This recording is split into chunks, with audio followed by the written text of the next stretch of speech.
Welcome back. You're still tuned in to News and Views with myself, Salailo Makwidiri. It's time for our hashtag Africa Focus feature. This is a part of a show where we look at some of the biggest stories on the African continent. And there's one that I think deserves more attention than most at this current moment. A very, very concerning state of events when it comes to US and Nigeria relations.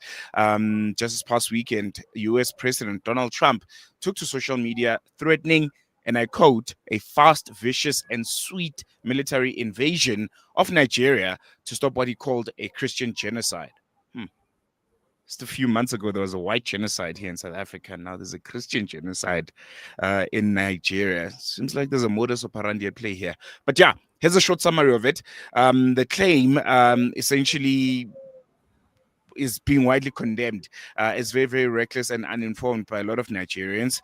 It is seen as an oversimplification of Nigeria's complex security and ethnic tensions.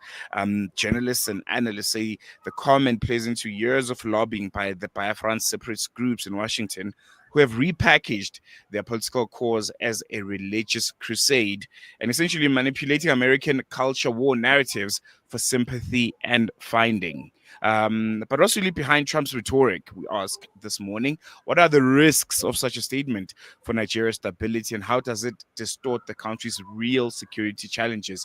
And to help us unpack this, we're joined by Abuja-based journalist Immam Shuaib, who has been closely following both the local and international reactions to Trump's comments. Assalamu alaikum, brother Iman. Hope you're well. Really, really appreciate you giving us the time and giving us a bit more insight on this very, very concerning state of affairs. Alaikum salam wa rahmatullah. Good morning from Abuja, Nigeria.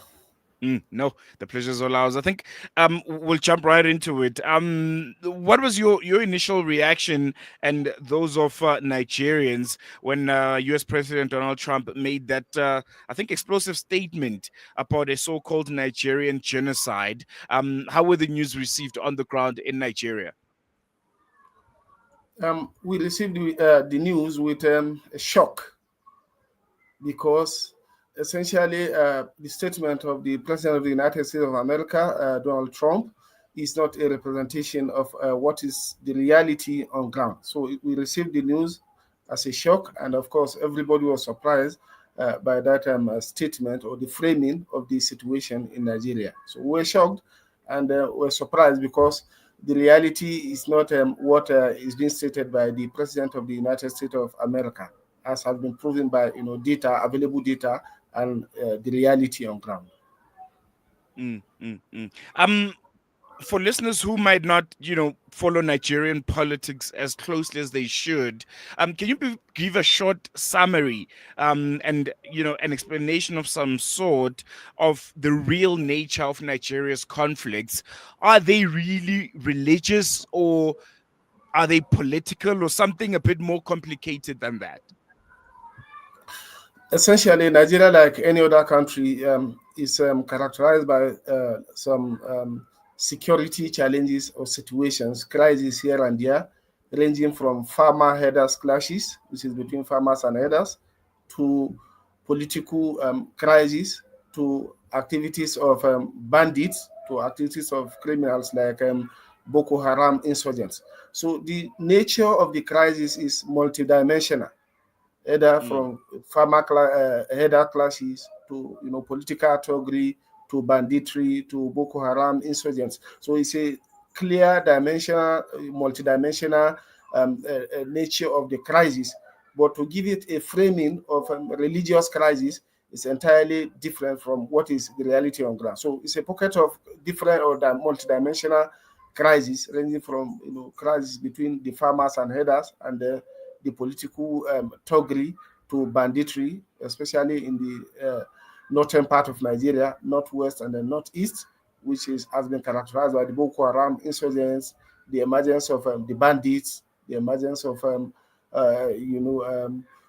Lakurawas and the like. So this is the nature. Essentially, it's a multidimensional, crisis.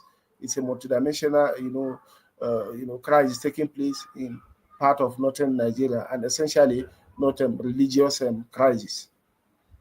There've been suggestions that these remarks are rooted in some kind of lobbying by Biafran separatist group.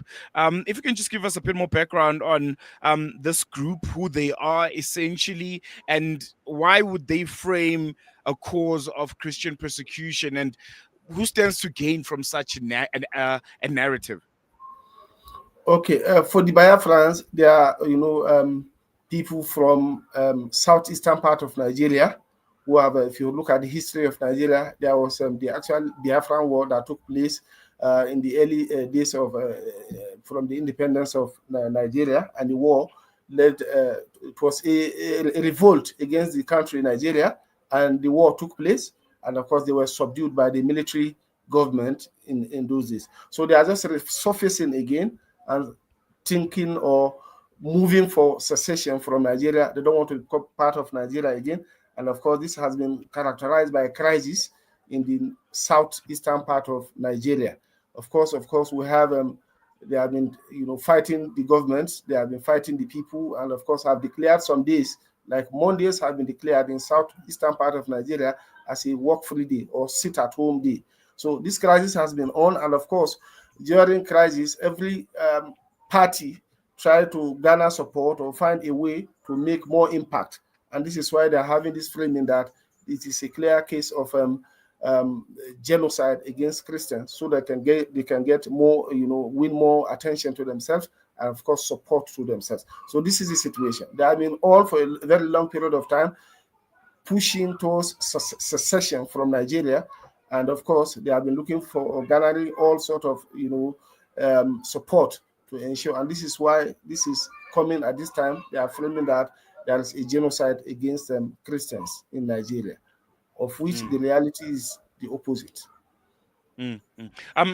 Let's talk about the Nigerian government in itself and how they've responded to this. What kind of efforts have they undertaken, to kind of dispel these lies essentially, and to paint a clearer picture to the United States of America and to the world, because those allegations can be damning for Nigeria, not just with regards to their relations with the United States, but with the rest of the globe.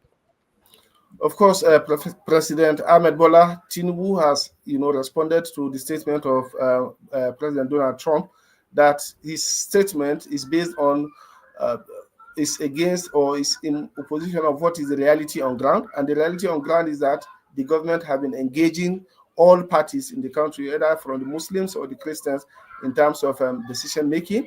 And what is on ground, there is no attempt, and there is no plan, and there is no such thing that exists as genocide against Christians. So the federal government of Nigeria has rejected that statement by Donald Trump and have made it clear that it is engaging both parties. I mean, all the people, either from the Muslims or the Christians or traditionalists, they have been engaging them since the year 2023 in terms of their governance to ensure that they move Nigeria forward. And they are also ready to partner the government of the United States to fight insurgents, either in any form, whether in form of Boko Haram or in form of banditry or any form of criminal element in the country. The government is committed to partner United States or any other country who supports them in fighting these insurgents. And I want to touch on that specific point, the fight against this kind of insurgency that ultimately leads to these kind of lies being peddled. How have those efforts been in recent years? The fight of groups like Boko Haram and ISWAP. Is the government winning in that front? Are there any tangible kind of effects of this anti-insurgency, anti-terrorist efforts in Nigeria at this point? Essentially, the government have been, trying and spending billions of naira or billions of dollars in fighting the insurgents. Of course, we have seen that over time, the Boko Haram insurgents have been decimated. But the challenge is that this insurgency keeps taking different type of dimension. For instance, as the government is trying to decimate Boko Haram, of course, we found the insurgency of the bandits in this northwestern part of Nigeria. As they are fighting that, we also have the emergence of the Lakurawas. So the crisis is multidimensional, like I mentioned earlier, as we are fighting this aspect, other aspects are also cropping up. Of course, we are still battling with the Biafra secessionists, which is also part of the crisis. So the government is actually doing a lot, but these billions of naira that the government has been spending has been marred by corruption in terms of procurement, in terms of mobilization of the militaries that are fighting, or security agencies that are fighting. Corruption is a key factor that has been affecting this, and of course the insurgents themselves have been resilient, and they have been changing dimension, have been partnering with other part of insurgents or other forms of insurgents to achieve their objectives. So essentially, the government have been doing. You can see just recently, a week ago, the federal government changed the security apparatus and changed the military chiefs and other, security agencies that are involved to re-engineer the method or the style of fighting and approaching this insurgent. So the government actually putting in effort, but this effort is not yielding maximum results because of corruption and other, related issues. But we hope that things will get better because the president have made a move to change the security apparatus to ensure that it's aligned with, modern techniques of fighting these people. Well, there you go, Immam Shuaib. Thank you so much for joining us. Really, really appreciate you giving us the time. And I'm sure we're going to chat as this discussion continues to develop. But I think it's very, very important to continue to dispel these lies that are being perpetrated against Nigeria. South Africa was in the same place just a few months ago where there were reports of a white genocide, and all South Africans were gobsmacked. There's no genocide here. So I think, we can relate a bit more to you guys at this current moment. Really, really appreciate it, and hope we chat again soon. It's my pleasure. Thank you so much. There you go, Immam Shuaib coming to us live from Abuja, a journalist out in Nigeria. And yeah, very, very concerning state of affairs. And I think it's very, very important that as we wrap up that discussion, we also draw parallels to, what was the conversation here in South Africa just a few months ago. There was a notion of a white genocide against white farmers that was circulating for years and years now, especially coming from some of the far right groups here in the country. But multiple independent organizations and governments and courts have debunked it as a very, very dangerous myth rather than a factual reality. And we're seeing that exact thing currently taking shape, similar modus operandi, where certain interests are being peddled, and these kinds of lies and this kind of propaganda is used as a front. And yeah, we need to continue speaking out. We are in a very, very unprecedented time in the world under this Donald Trump 2.0 administration, and all of us need to be on our toes when we deal with it. I don't think ever in the history of the world has there been a United States of America president that is as unpredictable as Donald Trump. So as we turn our attention now to Nigeria, moving away from South Africa and a genocide that ultimately just fizzled out of nowhere, there is a threat. There's a threat of muscular international interventions that are based on false premises.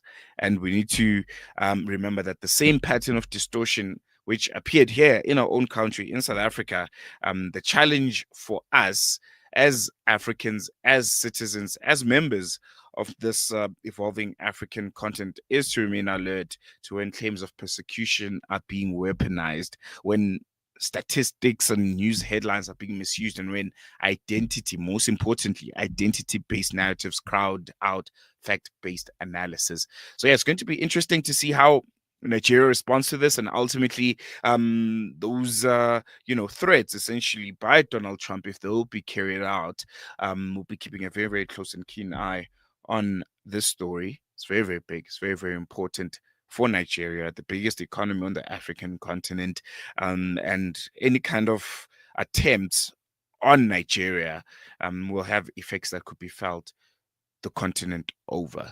So yeah, we're going to take a quick break. News and views will continue after this.